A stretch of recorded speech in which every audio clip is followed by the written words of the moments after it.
పాట పాడుకొని తదుపరి వర్తమానంలోకి వెళ్ళాం.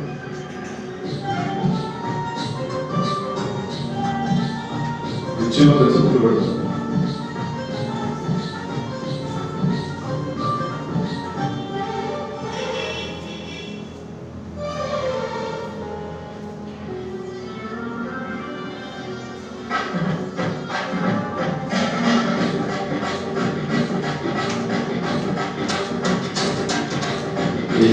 నమ్ముకున్న గొప్ప దేవుడా, మోషే నమ్ముకున్న శక్తిమంతుడా. ఎలియా నమ్ముకున్న గొప్ప దేవుడా, మోషే నమ్ముకున్న శక్తిమంతుడా. ఇశ్రాయేలు నమ్ముకున్న పరిశుద్ధుడా.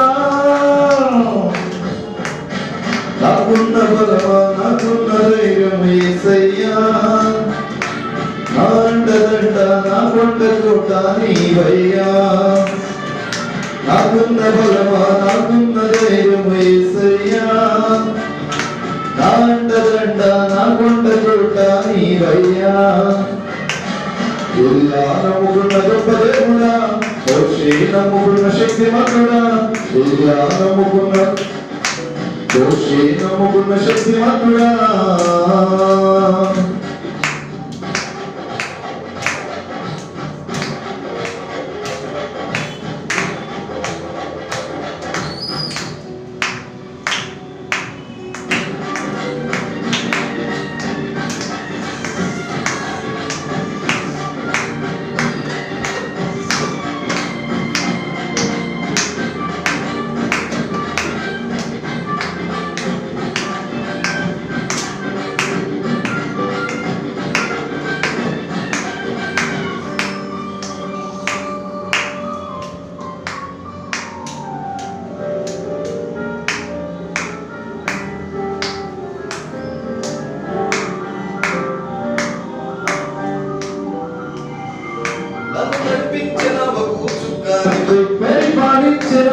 యజమానివై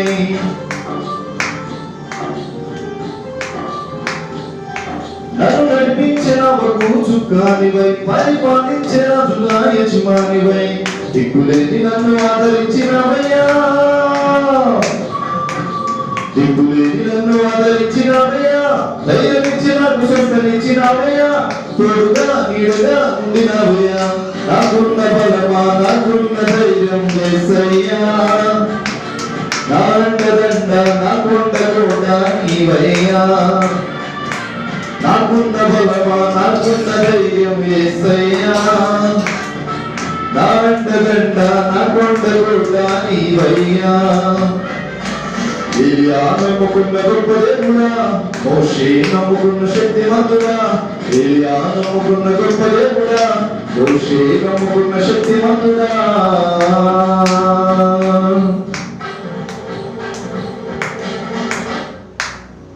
ప్రైజ్ ది లార్డ్. హల్లెలూయా, హల్లెలూయా.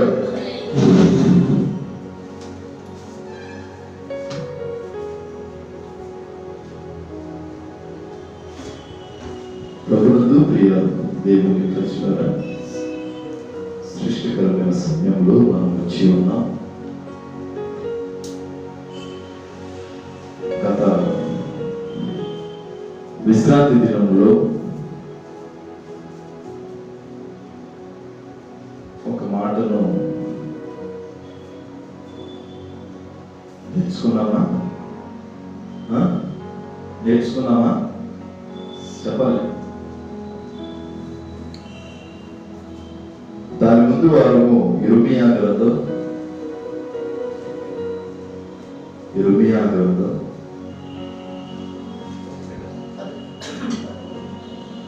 11వ అధ్యాయము 15వ వాక్య భాగం.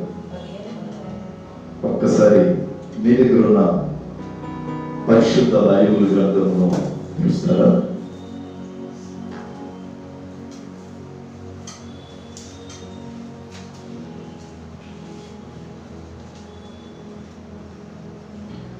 ఇర్మియా గ్రంథం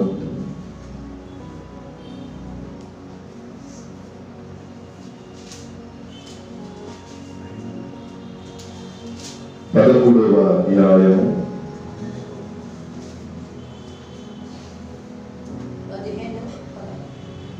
15వ వాక్య చరణం. చెవి యొక్కి వినుడి, యెహోవా ఆజ్ఞ ఇచ్చుచున్నాడు, గర్వపడకుడి. ఆయన చీకటి కమ్మజేయక మురిపే, మీ కాళ్ళు చీకటి కొండలకు తగులక మురిపే, వెలుగు కొరకు మీరు కనిపెట్టుచుండగా ఆయన దాని గాఢంధకారముగా చేయక మురిపే మీ దేవుడైన యెహోవాను ఏం చేయాలి? అలాంటి వాడు మహిమ గలవాడని ఆయనను కొనియాలి. తర్వాత, అయినను మీరు ఆ మాట వినవైన ఎడల మీ గర్వమును బట్టి నేను చాటున ఏడ్చుదును. యెహోవా మంద చెరపట్టబడినందున నా నేత్రము బాగుగా వలపోయుచు కన్నీరు విడుచుచు ఉండును. ఇదేనా? ఎంతమందికి గుర్తుంది?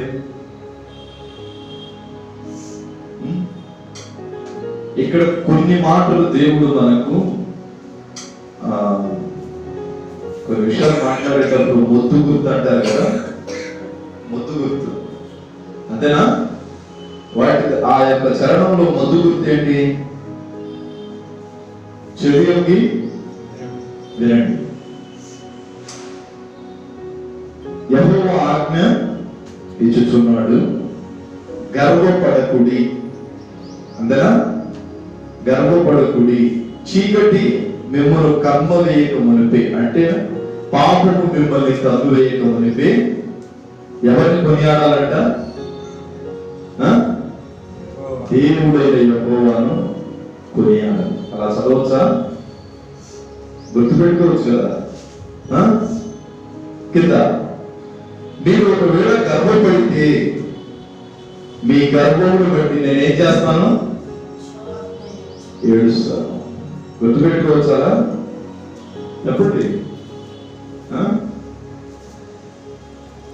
గుర్తుపెట్టుకోండి. దేవుడంట చెవియొక్కి వింటాడంట.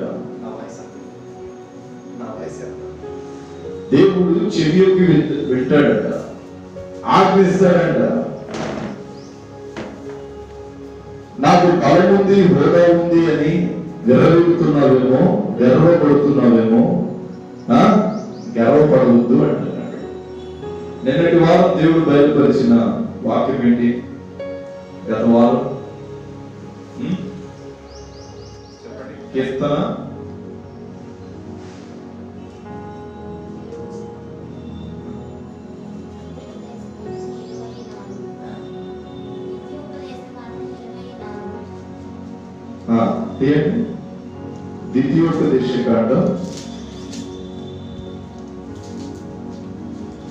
24వ అధ్యాయం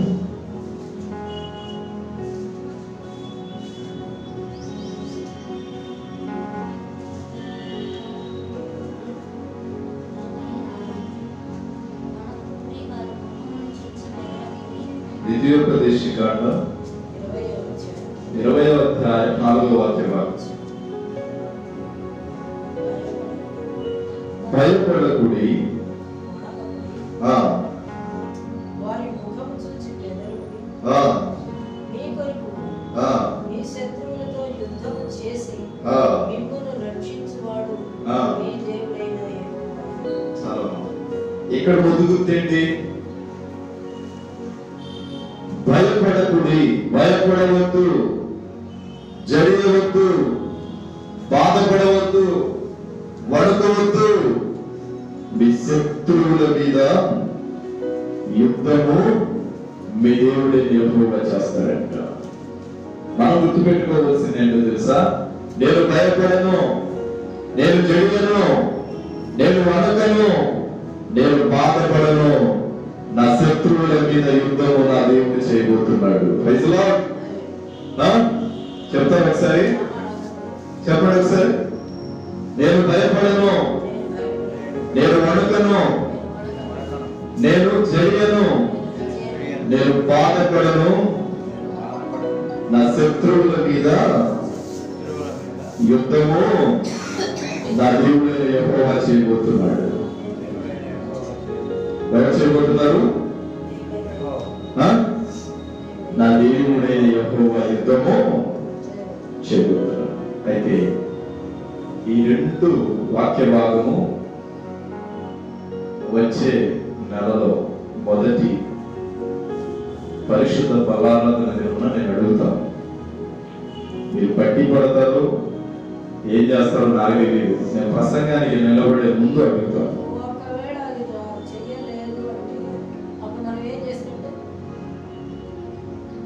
చెయ్యలేదు అంటే దేవుణ్ణి ఏడిపిస్తున్నాడు. ఏం చెబుతున్నాడు? మనం గర్వపడినట్లు, మనం గర్వపడుతున్నందుకు దేవుడు ఏడ్చేలాగా చేసేది. కాబట్టి దేవుడు ఏడ్పించదు, హృదయంలో గర్వం తెచ్చుకుంది. వీళ్ళు చెప్తే ఏంటి నేర్చుకోలేదు, వీళ్ళు చెప్తే ఏంటి అనేటువంటి గర్వం హృదయంలో తెచ్చుకుంటే నేను కాదు, ఆ విషయం కాదు, దేవుడే దుఃఖపడుతున్నాడని చాలా ఏడుస్తున్నాడని చెప్తాను. కాబట్టి లోకం కోసం ఏడ్చేది కాక యెహోవా వద్ద చెరపట్టబడి ఉంటే ఎప్పుడు వినడము అంటే యెహోవా వద్ద అంటే దేవుడు బిడ్డలు చెరపట్టబడుతున్నారు. ఎవరితో చెరపట్టబడతారు? దేవుడు బిడ్డలు ఎవరికంటే ఎవరమ్మా చెరపట్టేది దేవుడు బిడ్డలు చెప్పాలి. అపవాది చేత చెరపట్టబడినప్పుడు ఆ మాటలకి ప్రాధాన్యత ఇవ్వమంటారు అని అప్పుడు దేవుడు కన్నీరు వినిపిస్తున్నాడు. ఇంకా ఎక్కువ దేవుని ఎరగిన వాడు వినకపోతే కొంత బాధ, దేవుని ఎరిగిన వాడు కూడా వినకుండా ఉంటే ఇంకా బాధ. అందువల్ల మనం అలాంటి స్థితిలో మనం ఉండకూడదు. ఈ మాసం, ఈ వారం దేవుని వాక్యం చదువుదాం. మీరు పరిశుద్ధ బైబిల్ గ్రంథంలో కీర్తనల గ్రంథం 86వ అధ్యాయం 11వ చరణం. కీర్తనల గ్రంథం 86వ అధ్యాయం 11వ చరణం చదవండి. యెహోవా, నేను నీ సత్యమును అనుసరించి నడుచుకున్నట్లు నీ మార్గమును నాకు బోధించుము. నీ నామమునకు భయపడినట్లు నా హృదయమునకు ఏక దృష్టి కలుగు చేయు. చెప్తారు ఒకసారి నాతో పాటు? కీర్తన 86వ అధ్యాయం 11 రాసుకోండి. కీర్తన 86:11. యెహోవా, నేను నీ సత్యమును అనుసరించి నడుచుకున్నట్లు నీ మార్గమును నాకు బోధించుము. నీ నామమునకు భయపడినట్లు నా హృదయములో ఏక దృష్టి కలుగ చేయుము. ముందుగా గుర్తు పెట్టుకోవాల్సిన మధు గుర్తు. యెహోవా, నేను సత్యమును అనుసరించి నడుచున్నట్లు నీ మార్గం నాకు బోధించుము. నీ నామమును భయపడినట్లు నా హృదయము విదృష్టి ఉండకూడదు. రెండు పడవల మీద కాలు ఉండకూడదు. సాధారణ వైపు, దేవుడు వైపు ఉండకూడదు. ఏ దృష్టి ఉండాలి? ఏక దృష్టి ఉండాలి. అలానే మంద దృష్టి కూడా ఉండకూడదు. అర్థమైందా? ఒకసారి చెప్తా వినండి. యెహోవా, నేను నీ సత్యమును అనుసరించి నడుచుకున్నట్లు నీ మార్గమును నాకు బోధించుము. నీ నామమునకు భయపడినట్లు నా హృదయమునకు ఏక దృష్టి కలుగ చేయము. ఆమేన్. ప్రార్థన చేద్దామా? ప్రభువా, ఒకవేళ ఈరోజు వాక్య భాగం అయిపోయిన వెంటనే, ఈరోజు కూడిక అయిపోయిన వెంటనే నేను మర్చిపోతానేమో. వచ్చే వారం దాకా ఈ లేఖన భాగం నాకు గుర్తుండు లేకుండా నీ జ్ఞాన దృష్టి నాకు ఇవ్వమని ప్రార్థన చేయండి. మీ అంతటా మీరే ఒక్క నిమిషం ప్రార్థన ఏకీభవించండి. ప్రభువా, నేను మర్చిపోకూడదయ్యా, సేవకుడు అడగక మునిపే నేను వచ్చే మాసం, వచ్చే ఆదివారం నేను ప్రకటన చేయాలి, నేను మీకు తెలియపరచాలి, మీ సన్నిధిలో ప్రార్థన చేయాలి. ఒకసారి మీ అందరూ మీరు ప్రార్థన చేసుకోండి.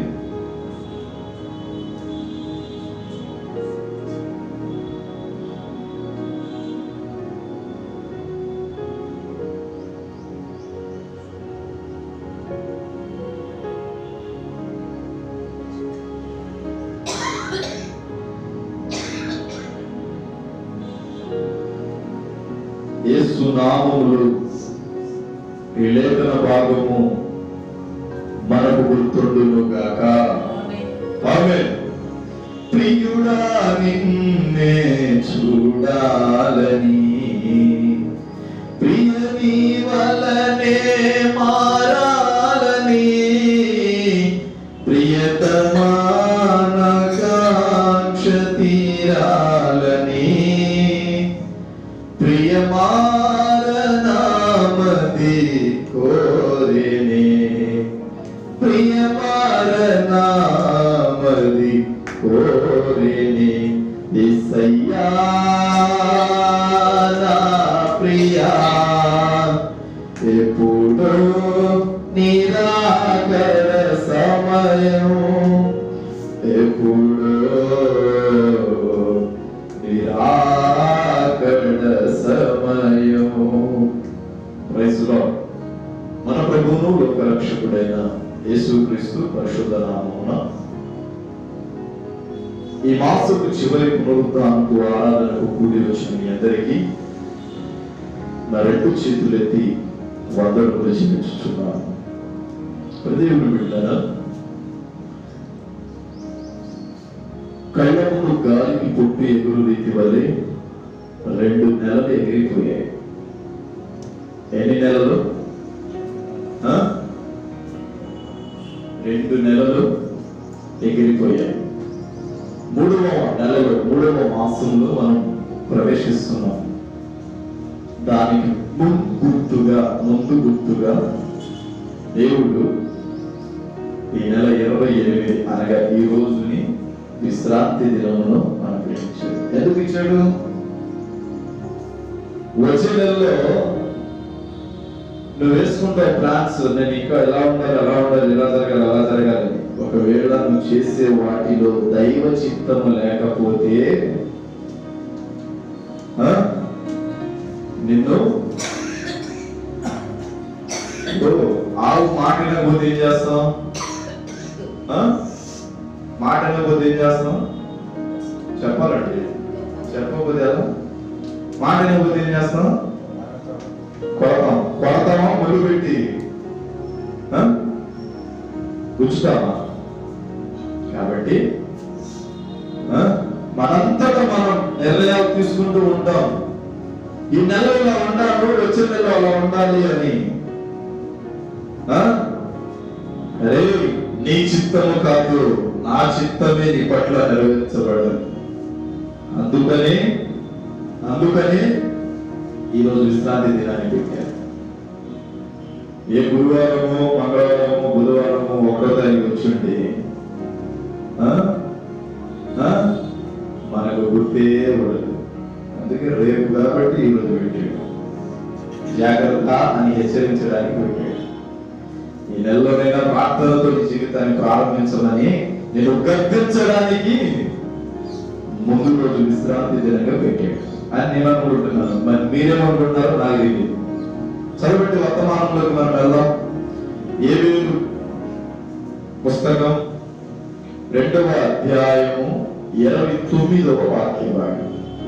యేబేలు పుస్తకం 2వ అధ్యాయము 29వ వాక్య భాగం చదవండి.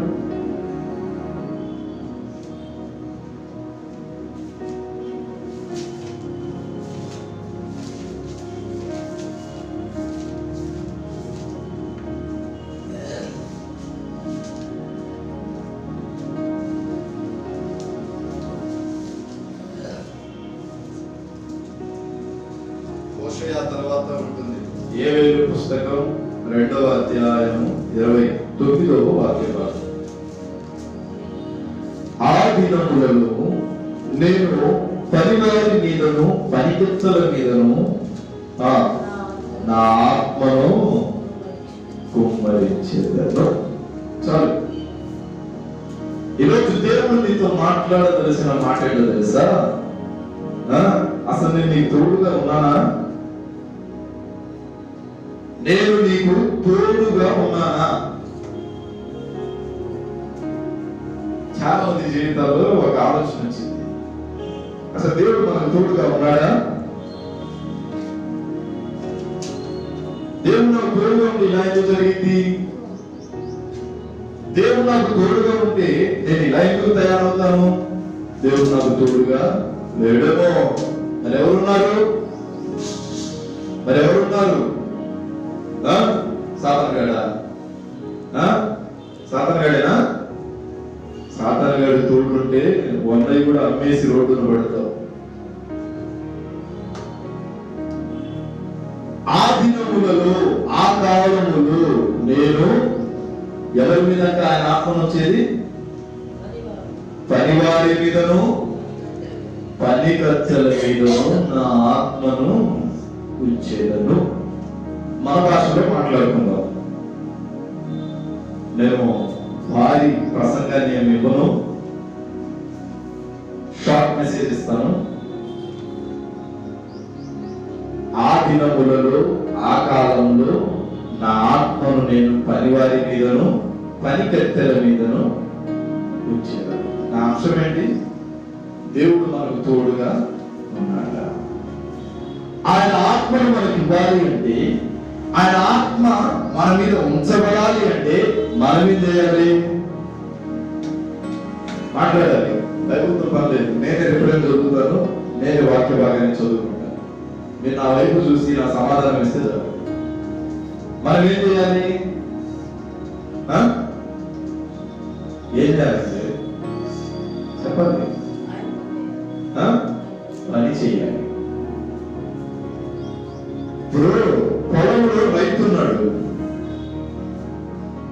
వరి పంట పండించాలంటే ఎన్ని రోజులు పడుతుంది?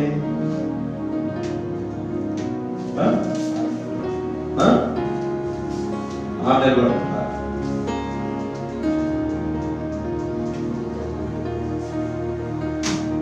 120 రోజులు పడుతుంది.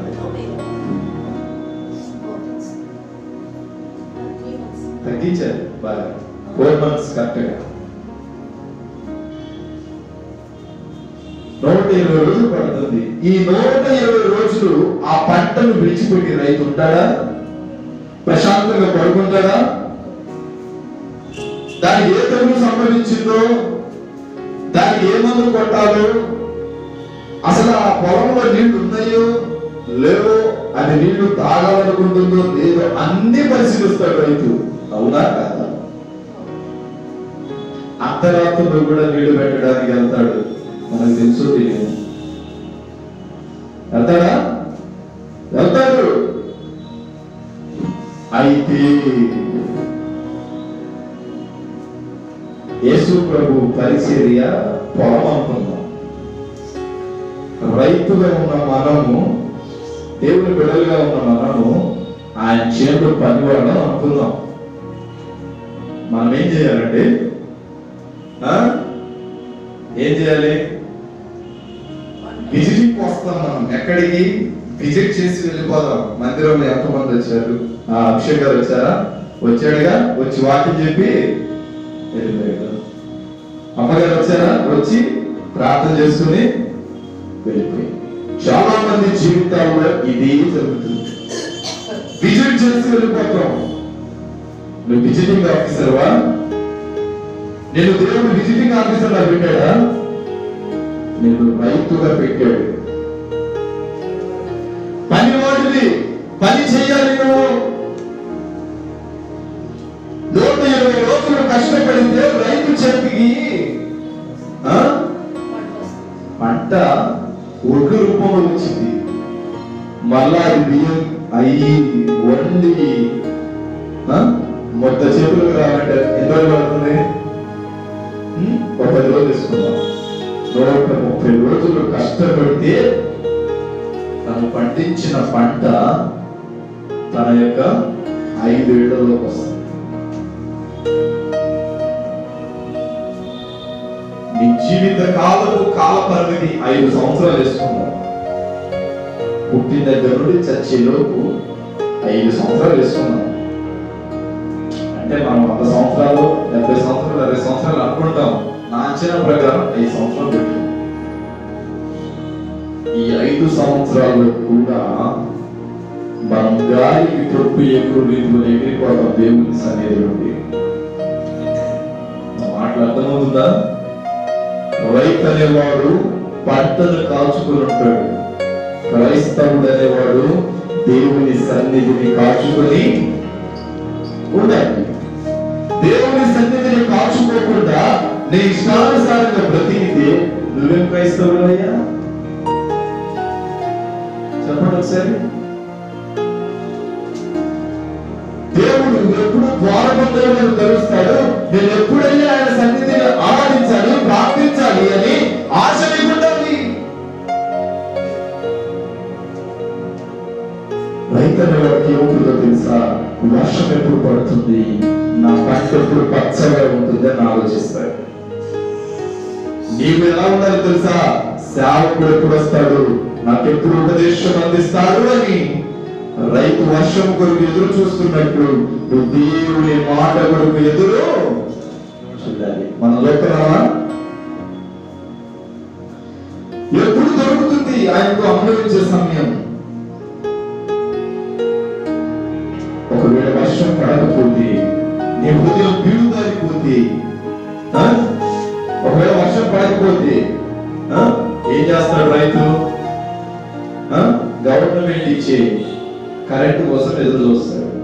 వాడు అర్ధరాత్రి 12 గంటలకు ఇచ్చాడు అనుకో, 3+ లైక్ ఇది 1+ మనం వాడుతుంది. 3+ ఇచ్చాడు అనుకో, ఆ టయానికి లేచి పొలానికి పరిగెడతాడు. ఆ పొలం గట్ల మీద పావులు ఉండొచ్చు, పురుగులు ఉండొచ్చు, ఏదో ఒకటి ఉండొచ్చు.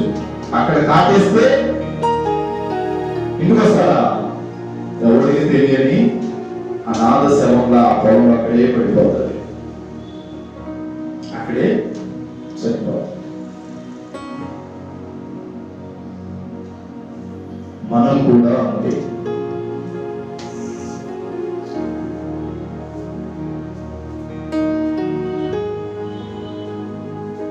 దైవజనుడు వచ్చి ఉపదేశం అందించడం లేట్ అయితే, వర్షం పడటం లేట్ అయితే, రైతు ఏ విధంగా పరిగెత్తుకునేది పొలానికి నీళ్లు పెట్టాలి అని తపనతో ఉంటాడో, సేవకుడు ఉపదేశం అందించడం లేట్ అయితే నీ ఎంతో నీకు మెమొరీ కొంచెం స్టోరేజ్ ఎక్కువ ఉండాలి కదా, కొద్దిగానే ఉండాలి కదా.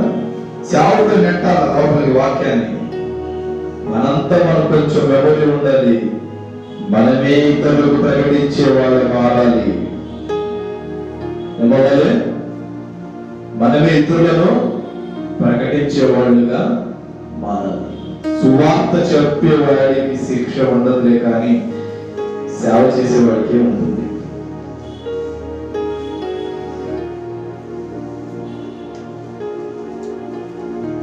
ఒకవేళ నీ అందరూ నువ్వు పరిగెత్తేటప్పుడు నీ జీవితంలో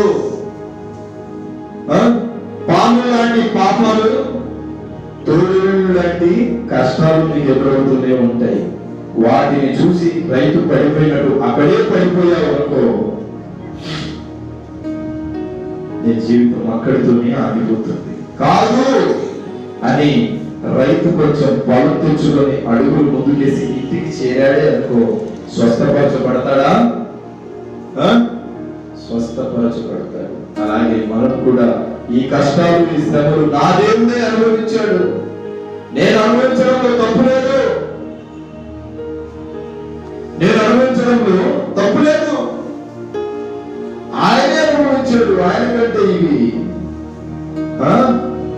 పెద్ద లెక్కేం కాదు నాకు ఇవి అని కొన్ని నువ్వు ఆలోచన చేసి నీకు కష్టాలు వచ్చి శ్రమలు వచ్చిన ఒక అడుగు ముందుకు వేస్తే నీ ఇంటికి చేరుకుంటావు. ఏ ఇల్లు? ఏమిటండి? పరలోకం. ఏ లోకం? పరలోకం. నా మాటలు అర్థమైందా? మళ్ళీ చెప్పమంటారా? ఇప్పుడు రైతు అర్ధరాత్రి నీళ్లు పెట్టడానికి పొలానికి వెళ్ళినప్పుడు ఆ గుట్ల మీద తట్ల మీద పాము పురుగు ఏదో ఒకటి కుట్టిందనుకో, కుట్టినా సరే అక్కడికక్కడ గుట్ట కట్టుకొని అడుగులు ముందుకేసి ఇంటికి చేరి వైద్యుని కలిశాడనుకో స్వస్థపరచబడతాడు కదా. లేదు నాకు బలం లేదు అక్కడే పడిపోతే ప్రాణాన్ని పోగొట్టుకుంటాడు. విశ్వాసిగా యాజకుడిగా ఉన్న నీవు కూడా నీ అంతటి నువ్వు పరిగెత్తేటప్పుడు కష్టాలు, సమస్యలు, ఇబ్బందులు, బాధలు, పాములు, పురుగులాగా నీ వెంట పడుతూ ఉంటే ఒకవేళ నిన్ను కాటేసినా వైద్యుడు అనేవాడు ఉన్నాడు. ఎవరు? మీరు ప్రకటిస్తున్న క్రీస్తు. ఆయన దగ్గరికి వెళ్తే స్వస్థపరచబడతావు కదా. లేదా ఇంట్లోనే కూర్చొని మంచం మీద పడుకుంటే స్వస్థపరచబడతావా? రా, అక్కడే ఆగిపోతావు. చెప్తున్నాడు కదా, నేను పనివారి మీదను పనికెత్తల మీదను నా ఆత్మను కుమ్మరించబోతున్నాను. కడుపు నిండా తిని సోమరిపోతులు అయ్యే వాళ్ళ మీద కాదంట, ఇది నా పని కాదులే అని ముందుకు వెళ్ళే వాళ్ళ మీద కాదంట, ఇది నా పని అనుకుని వచ్చేవాడి మీద నేను నా ఆత్మను కుమ్మరిస్తాను.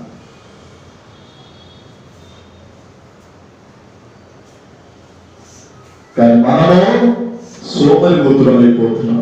తిన్న ప్లేట్ కూడా మనం పెడుకోము. యూత్ పిల్లలకు చెప్తున్నానే, తల్లిదండ్రులు సహకారిగా కూడా మనం ఉన్నాం.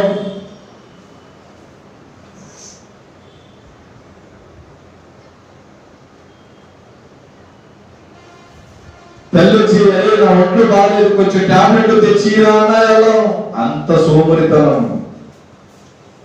పడుకుంటాడు 3-4 నెలలు నిద్ర లేనట్టుగా పడుకుంటాడు. ఆయన అంటున్నాడు, నీలా సోమరితనంగా ఉండేవాడి మీద నేను ఆత్మను కుమ్మరించానురా. నేను తోడుగా ఉండను. ఏ రోజైతే నువ్వు సోమరితనము కలిగి ఉన్నావో చీమల ఎత్తుకు వెళ్ళి ఏం నేర్చుకోమన్నాడు? నీతిని నేర్చుకుని నా దగ్గరికి రా. ఏ రోజైతే నువ్వు అలా ప్రవర్తిస్తావో ఆ రోజే నువ్వు నా దగ్గర నుండి వెలివేయబడిన వాడివి. నేను నా పని చేసేవాడి మీదే నా ఆత్మను కుమ్మరిస్తాను. పని చేయడం అంటే సువార్త ప్రకటించడం, వాక్యము ప్రబోధించడం కాదండి. ప్రార్థన చేయడం, దేవుని సన్నిధి కొరకు అంగలార్చి కన్నీరు విడవడం, దేవుని సన్నిధి ఎప్పుడు తెరవబడుతుందని ఆశతో ఎదురు చూడటం, ఆయన రాక కోసం ఎదురు చూడటం. వేగుల వారు ఏ విధంగా ఎదురు చూస్తున్నారు, కావలి వారు ఏ విధంగా ఎదురు చూస్తున్నాడు, అలాగే నిన్ను కూడా ఎదురు చూడమంటున్నాడు. కానీ నువ్వు నాకు ఏ దిగులు లేదు, ఏ చింత లేదు, ఏ బాధ లేదని ప్రశాంతంగా పడుకుంటున్నావు. అంటే సాధారణమైన నిద్ర గురించి చెప్పట్లా, నీ కళ్ళు మూసుకుపోయింది ప్రభు దగ్గర అని చెప్తున్నాను. దేవుని సన్నిధిని అనుభవించవలసిన నీవు సాతాను గడుపు సమయాన్ని అనుభవిస్తున్నావు. దేవుని దగ్గర నువ్వు కూర్చోవలసిన నీవు ఎక్కడో రోడ్ల మీద, బజారులో, రచ్చబండల దగ్గర కూర్చుంటున్నావు. ప్రభుత్వం గడపవలసిన సమయాన్ని టీవీ ఛానల్స్ తో గడుపుతున్నావు. దేవునితో ఉండవలసిన సమయాన్ని సోషల్ మీడియాతో అనుభవిస్తున్నావు. ఎలా ఆయన నీ మీద తన ఆత్మను కుమ్మరిస్తాడు? నిజంగా నీ గుండె నిన్ను ప్రశ్నించలేదా? నేను క్రైస్తవుణ్ణి, ఆయన రక్తంలో కడగబడిన వాడిని. ఏదో ఒక ఆధారం ఉండేనండి, వీడు మా కులం వాడు, వీడు మా మతం వాడు అంటారు. యేసు ప్రభు నీ కొరకు 2021 సంవత్సరాల క్రితం కల్వరిగిరిలో రక్తాన్ని కాచాడు కాబట్టి నిన్ను క్రైస్తవుడు అంటున్నాను. హల్లెలూయా, హల్లెలూయా. ఒక్కసారి గుర్తుపెట్టుకో, నేను నా ఆత్మను పనివాడి మీదే కుమ్మరిస్తాను. ఎవడి పడితే వాడి మీద కుమ్మరించడు ప్రభు. ఎవరి పడితే వాడితో మాట్లాడు. ప్రేమ, జాలి, ఐక్యత, ఆత్మీయ ఫలాలు నేను ఉంటేనే ఆయనతో మాట్లాడతాడు. దేవుని ఆజ్ఞలు, ఆత్మ ఫలములు, ధన్యతలు వాటిని నువ్వు అనుభవిస్తే వాటి ప్రకారం నువ్వు నడుచుకుంటూ మాట్లాడతాడు. ఈరోజు నా జీవితంలో ప్రేమ లేదు. వాళ్ళు చేసుకుంటారులే, నేను పాస్టర్ గారికి కాళ్ళు చేతులు లేవా వచ్చి మందిరం తీసుకోడా అని అనేవాళ్ళు కూడా మాలో చాలా మంది ఉంటారు. దేవుడు ఆ పని మనకి ఇవ్వలేదు కదా, దేవుడు పని చేస్తున్నాడు. వాళ్ళు వచ్చి మందిరాన్ని తుడుచుకుంటారు. ఏ రోజైనా పరిగెత్తుకొని ఒక అడుగు ముందొచ్చి దేవుని సన్నిధిలో మందిరాన్ని తుడిచావా బిడ్డ? తుడిచావా? ఏ రోజైనా దేవుని సన్నిధిలో ఆ తిరుగుతున్న ఫ్యాన్లు గుడ్డబెట్టి తుడిచావా? ఎంత మాటకి సేవకుడు సేవకురాలే చేసుకోవాలా? మరి నీకు ఆశీర్వాదాలు వద్దా? ఎక్కడి నుంచి వస్తాయి? నా మందిరములు పని చేసేవాడికి నేను ఏమిస్తాడట? మన ఇంటిని చాలా జాగ్రత్తగా చూసుకుంటాం. సడన్గా ఎవరైనా వస్తారేమో అని 100కు 120 సార్లు తుడుస్తూనే ఉంటాం. కిందకి పైకి, కిందకి పైకి, కిందకి పైకి, కిందకి పైకి తుడిచి ఆ బండలేదు అరగపోవాలా, అరిగిపోవాలి. అప్పుడు నీకు సంతోషం, నువ్వు చేసిన పనికి ఆనందం. మరి హృదయం అనే బండని యేసు ప్రభు కడుగుతూనే ఉన్నాడు. నువ్వు ఏమవుతున్నావు? ఇంకా ఏం చూపిస్తున్నావు? మురికి వాడిలాగే ఉన్నావు. మురికి వాడిలాగే ఉన్నావు. చదువు పట్టబడ్డావు. ఇంకా కలుగుతూనే ఉన్నాడు. మరి నువ్వు ఎప్పుడు శుభ్రపరచబడతావో తెలియదు. శారీరక సంబంధమైన ఈ లోకంలో ఉన్న ఇంటిలో ఉన్న బండను మాత్రం 196 సార్లు దుక్కుతూనే ఉన్నావు. మరి ఒక్కసారైనా నీ హృదయం అనే బండను కడుక్కున్నారా? గుర్తుకు రాలేదు పాదిరి గారు. ఎందుకు గుర్తుకొచ్చింది? వాడు నీ కను దృష్టిని ఏం చేశాడు? ముయించేశాడు లేకపోతే. ఎందుకు గుర్తుకొచ్చింది? నా దేవుడు బిడ్డారా, చదవండి హగ్గయి పుస్తకం 2వ అధ్యాయం 4వ వాక్యం. త్వరగా చదవండి. ఎలా చేస్తే దేవుడు మాతో మాట్లాడతాడు? నాతో నీవు మాట్లాడినచో నే బ్రతికేదను ప్రభో.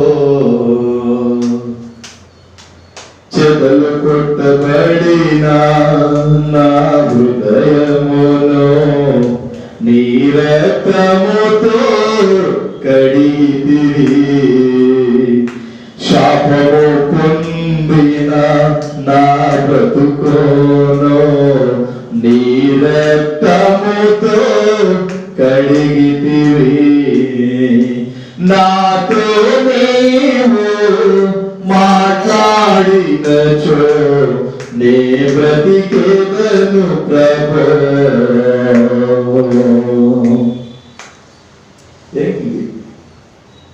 పాపం చేతులు మారిపోతున్నా.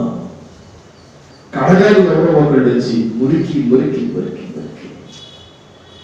అందంగా కనపడట్లా నువ్వు. చదవండి హగ్గయి పుస్తకం 2వ అధ్యాయం 4వ వాక్యం.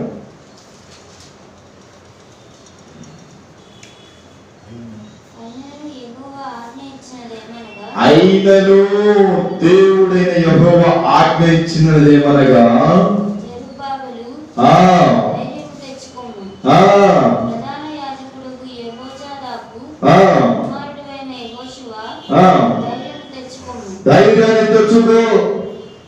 చదువు. దేశంలో ఉన్న సమస్త జనులారా ధైర్యము తెచ్చుకొని పని జరిగించుడి. ధైర్యము తెచ్చుకొని ఏం జరిగమన్నాడు? పని జరిగించుడి. Praise the lord. నేను మీకు చాలు కావాల్సిన లాస్ట్ పాయింట్ ఒకటి. ధైర్యాన్ని తెచ్చుకొని పని చేయమన్నాడు. సమూయేలుకు రాసిన 2వ పుస్తకం 5వ అధ్యాయం 22వ వాక్యం.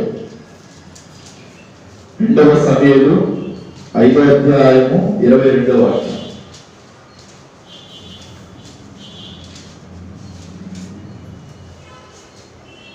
ఫిలిష్తీయులు మరల వచ్చి రెఫాయిము లోయలో వ్యాపింపగా దావీదు యెహోవా యొద్ద విచారణ చేసెను. అందుకు యెహోవా నీవు వెళ్ళవద్దు, చుట్టూ తిరిగిపోయి కంబలి చెట్లకు ఎదురుగా వారి మీద పడును. కంబలి చెట్ల కొనలను చప్పుడు వినగానే ఫిలిష్తీయులను హతము చేయుటకై యెహోవా బయలుదేరుచున్నాడు గనుక అప్పుడే నీవు త్వరగా బయలుదేరవలనని సెలవిచ్చెను. Praise the Lord. దావీదు ప్రార్థనాపరుడు. రోజుకు 7 మార్లు ప్రభు సన్నిధిలో విజ్ఞాపన చేసే హృదయము, ఆ జ్ఞానము, ఆ సంయోచితమైన విధానము దావీదుకుంది. డేవిడ్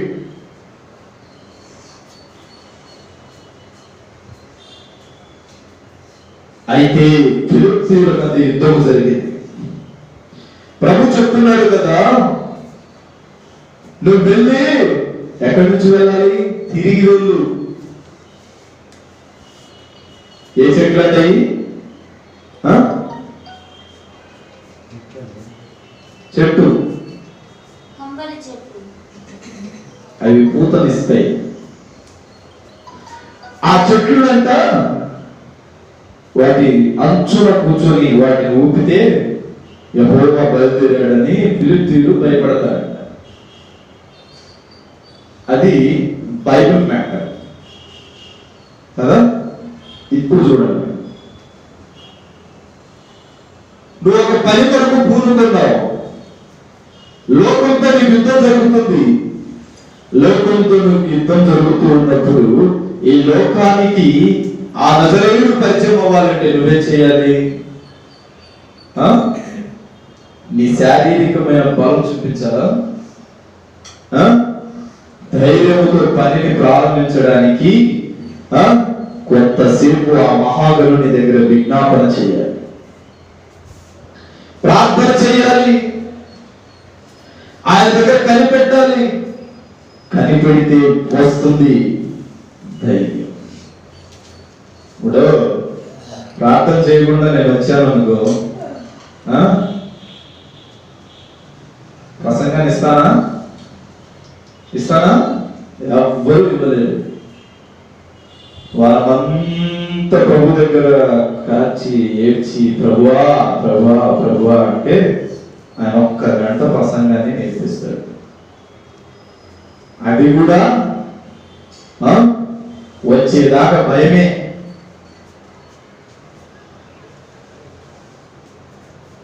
కాదులే అని నా అంతటి నేను వచ్చి నిలబడ్డాను అనుకో, ఆయన నా దగ్గర ఉండకపోతే నేనేమవుతా?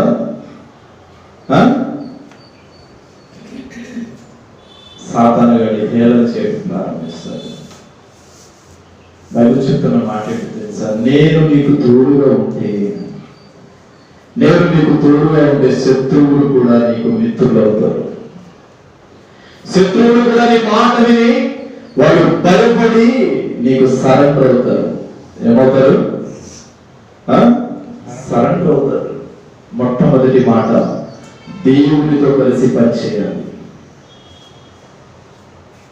దేవునితో కలిసి నడవాలి, దేవునితో కలిసి పని చేయాలి, దేవునితో కలిసి భోజనం చేయాలి, దేవునితో కలిసే సమస్తకరమైన పనులు మొదలుపెట్టాలి.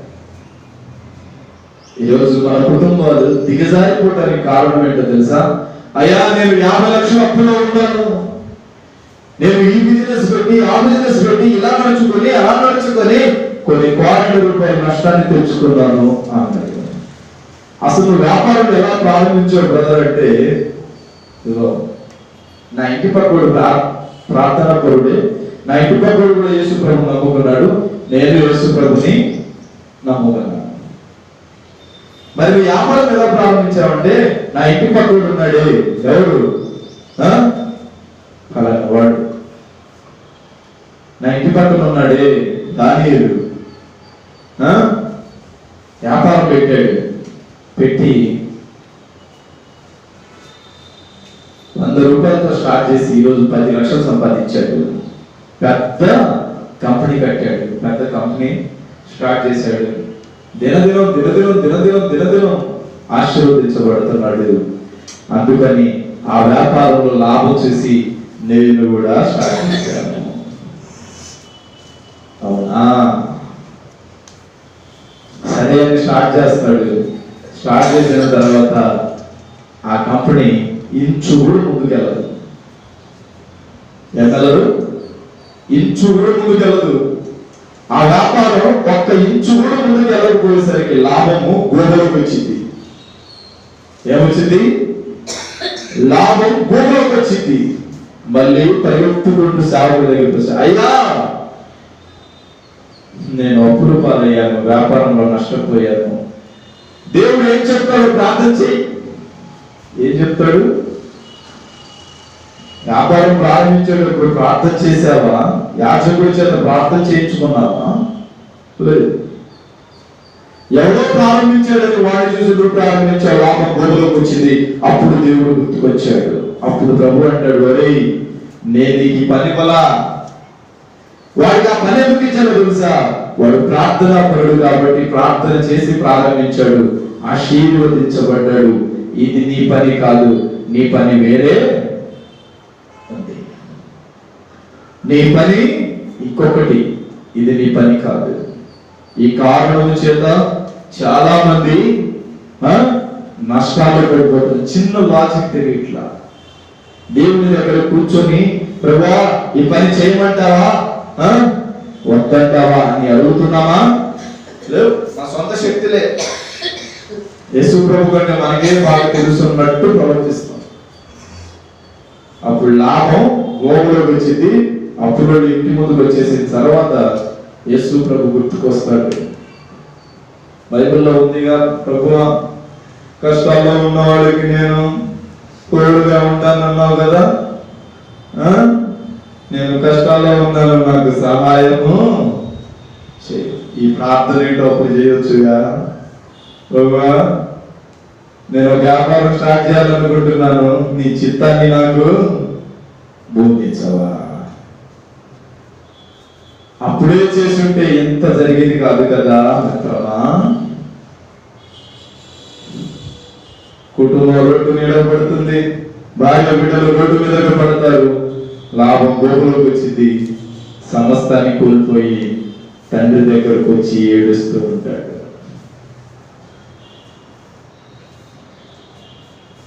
ఈ కారణం చేత చాలా మంది అప్పుల సమస్య చేత బాధపడుతున్నారు. ముందు ఆయన చిత్తం నీ పట్ల ఏమై ఉందో దాన్ని కనిపెట్టు. అప్పుడు ఆయనతో కలిసి, ఆయన నీతో కలిసి పనిచేస్తాడు, నువ్వు ఆయనతో కలిసి పనిచేస్తావు. నువ్వు అడుగు పెట్టి ప్రతి స్థలంలో నీకు విజయం ప్రాప్తించబోతుంది. ఏం జరగబోతుంది? విజయాన్ని ఇస్తాడు.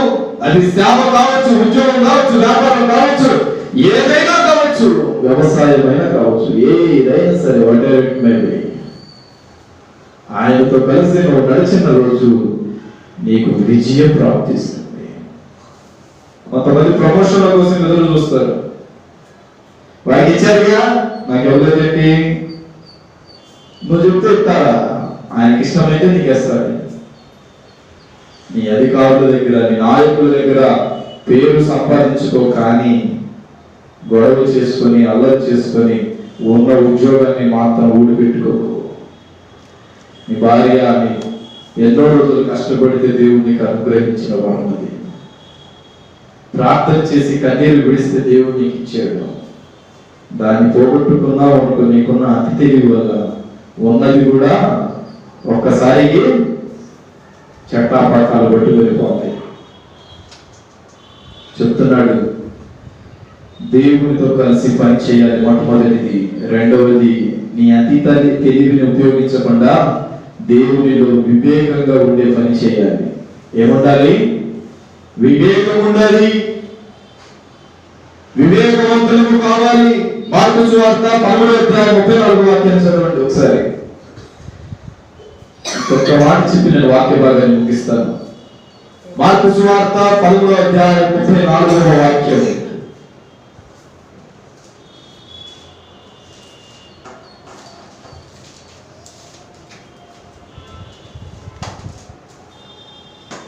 మనుషుడు తన దాసులకు అధికారం ఇచ్చి ప్రతి వానికి వాని వాని పని నియమించి మెలకువగా నుండుమని ద్వారపాలకునికి ఆజ్ఞాపించి ఇల్లు విడిచి దేశాంతరం పోయినట్టే ఆ కాలం ఉండును.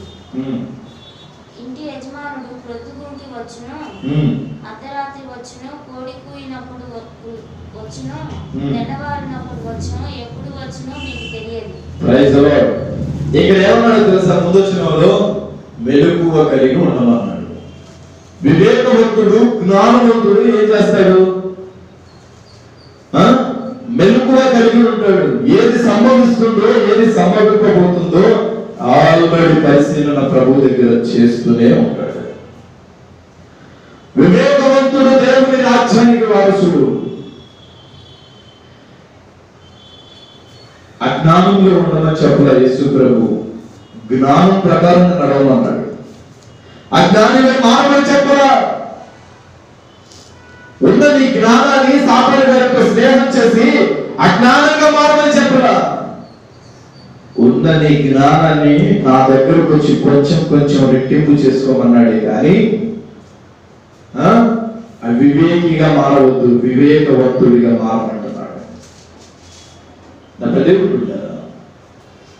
ఈరోజు ప్రభు చెప్తున్నాడు, నేను నీకు తోడుగా ఉంటే నాతో నీవు వివేకంగా ఉండే పనిని నేర్పిస్తాను, నీతిగా ఉండే పనిని నేర్పిస్తాను, న్యాయమును నేర్పిస్తాను, పరిశుద్ధతను నేర్పిస్తాను. నీతిమంతుడు లేడు ఒక్కడైనను లేడు అని బైబిల్ చెప్తుంది. కానీ మరోసారి నీతిమంతుడు అనేవాడు వాడు ఎలా ఉంటాడు? పచ్చని ఒలివ చెట్టు వలె మెలమెల మెరుస్తూ ఉంటాడు. అది రెండంచులు కలిగిన ఖడ్గం వంటిది బైబిల్. జాగ్రత్త బిడ్డ. ఈరోజు నీ సొంత శక్తి మీద, స్వతహా బలం మీద ఒంటరిగా పనిచేస్తున్నావేమో. సేవలు కానీ, వ్యాపారంలో కానీ, ఉద్యోగంలో కానీ, ఎక్కడైనా సరే ఒంటరిగా పరిగెత్తుతున్నావేమో. దేవుని తోడు లేకపోతే నువ్వు ఏ పని చేయలేవు, చెయ్యబూనుకోవు కూడా. ఒకవేళ సాతాను గారి సహాయం వల్ల పూనుకున్న దాంట్లో నష్టమే సంభవిస్తుంది, కానీ లాభాన్ని మాత్రం పొందలేవు. ఇదిగో ఈ అంత్యకాలంలో నా పని చేయువారి మీద, పని కర్తల మీద నా ఆత్మను నేను కుమ్మరించబోతున్నాను. కాబట్టి ఒక్కసారి జ్ఞాపకం ఉంచుకో. స్వంతంగా చేద్దాం అని ప్రార్థన లేకుండా పరుగులు తీసామనుకో, జాగ్రత్త, సమస్యల్ని కొని తెచ్చుకుంటాం. ప్రభు సహాయం ఉంటే అన్ని అనుకూలంగా ఉంటాయి. మూడో మాట చెప్తున్నాను, దేవునిలో బరువులు మోసే పని ఉంటుంది. అంటే ప్రార్థన భారాలు ఉండాలి. భారము కలిగి పని చేసేవాడే నాకు కావాలి, భారము కలిగి మోసేవాడే నాకు కావాలి. ఒకరోజు ఒక యాజకుడు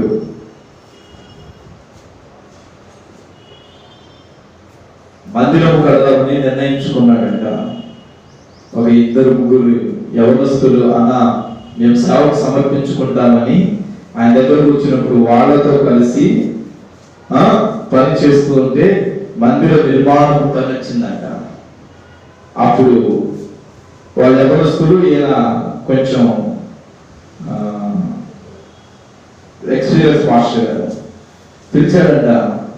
రే బాయ్, మందిరం కట్టాలి, మందిర నిర్మాణానికి ప్రారంభించావు కదా, ఆ రాళ్ళు అవన్నీ కొంచెం సత్తాలి ఎత్తాలి రండి అంటే ఒకడు అన్నాడంట, పాస్టర్ గారు మేమన్నా రాళ్ళు ఎత్తడానికి వచ్చామా, మేమన్నా ఇటుక బిళ్ళలు ఎత్తడానికి వచ్చామా, కాదు కదా, ఈ బరువులు మోసే పని మేము చెయ్యం అన్నాడంట.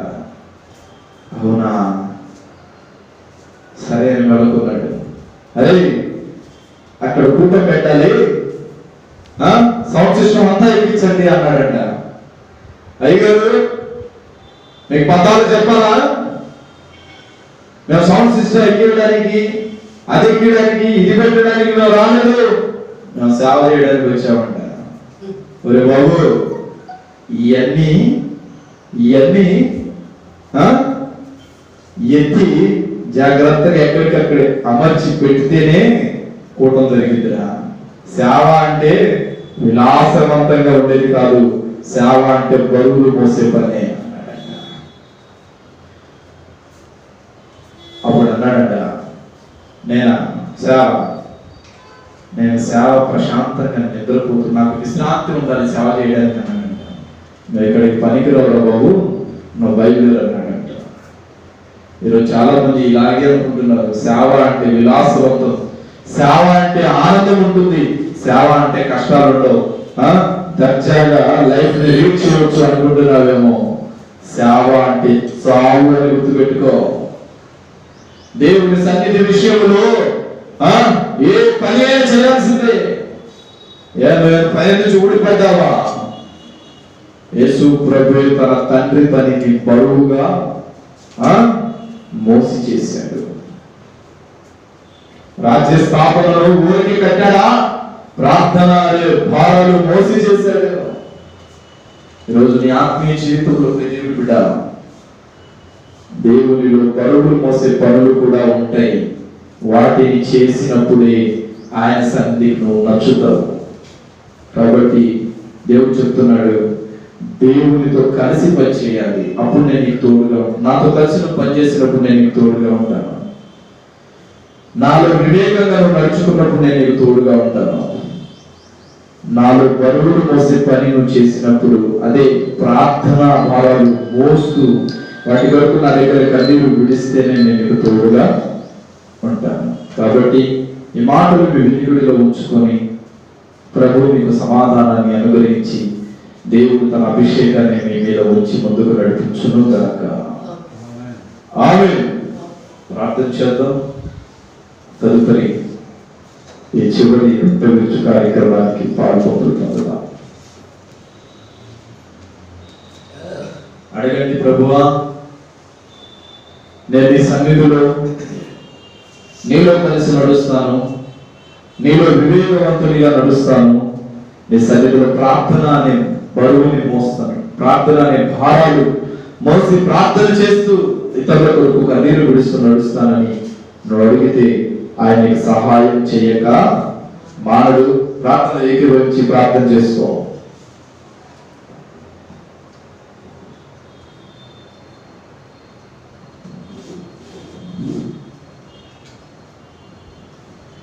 నే చేసే ప్రార్థనలో పరిశుద్ధత లేదయ్యా, నే నడిచే నడకలలో మార్పు అసలు లేదయ్యా, నేను చూసే చూపులలో మంచి లేనే లేదయ్యా, నేను చూసే చూపులలో మంచి లేనే లేదయ్యా, దినదినమే బ్రతుకంతా దిగజారిపోయేనయ్యా, దిగజారిపోయేనే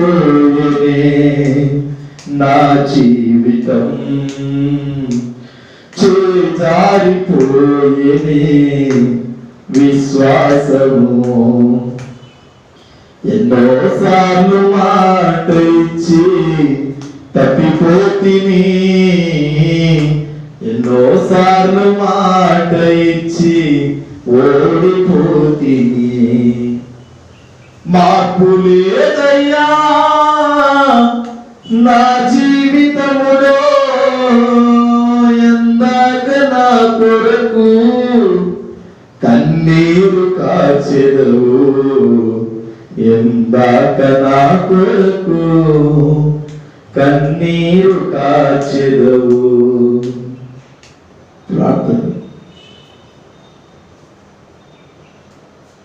దయవాచ్యులకునుడైన ప్రభువా,